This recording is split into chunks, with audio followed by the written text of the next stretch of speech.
আমরা আছি এখন তাহিরপুর সরকারি উচ্চ বিদ্যালয়ে। আমরা যখন এসেছি তখন ১:৩০ বাজে। এখন ২টা বাজে।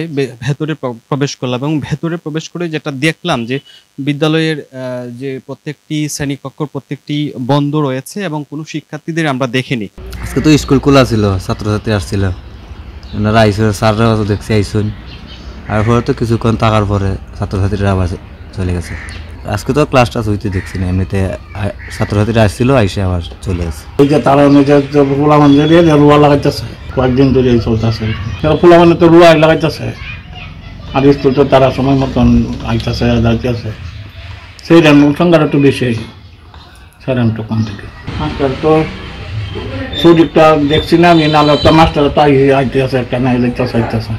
এবং এইখানে যে শিক্ষকদের যে বসার জায়গা, সেখানেও আমরা এসে কোনো শিক্ষকদের দেখতে পাইনি।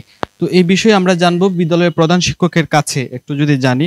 আমরা একটু যেটা বলছিলাম, আজকে এসে যেটা দেখলাম যে কোনো শিক্ষার্থী নেই, কোনো শিক্ষকদেরকেও আমরা দেখিনি দুপুর ১:৩০। এই বিষয়ে কি বলবেন?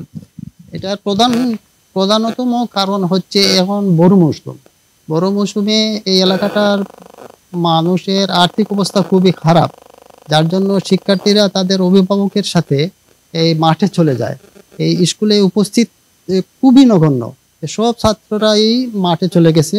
আর যারা উপস্থিত ছিল তাদের মধ্যে 80% মেয়ে শিক্ষার্থী ছিল।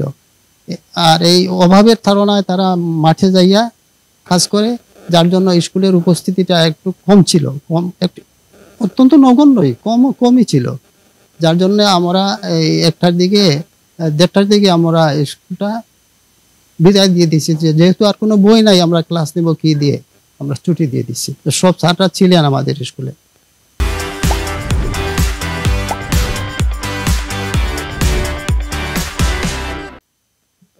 আমরা শুনছিলাম আসলে স্যারের কাছ থেকে, স্যার যেটি বললেন যে বিদ্যালয় সুনামগঞ্জে একটি বড় মৌসুমের এলাকা এবং এখন বড় চাষাবাদ হচ্ছে হাওড়ে, প্রায় ২,৩০,০০০ হেক্টরে বড় আবাদ হচ্ছে। এবং এই বিদ্যালয়ে যারা পড়াশোনা করে তাদের বাবা কোনো না কোনো ভাবে কৃষি কাজের সঙ্গে যুক্ত, এবং এর কারণেই আসলে এই মৌসুমে শিক্ষার্থীদের উপস্থিতি বিদ্যালয়ে কম থাকে।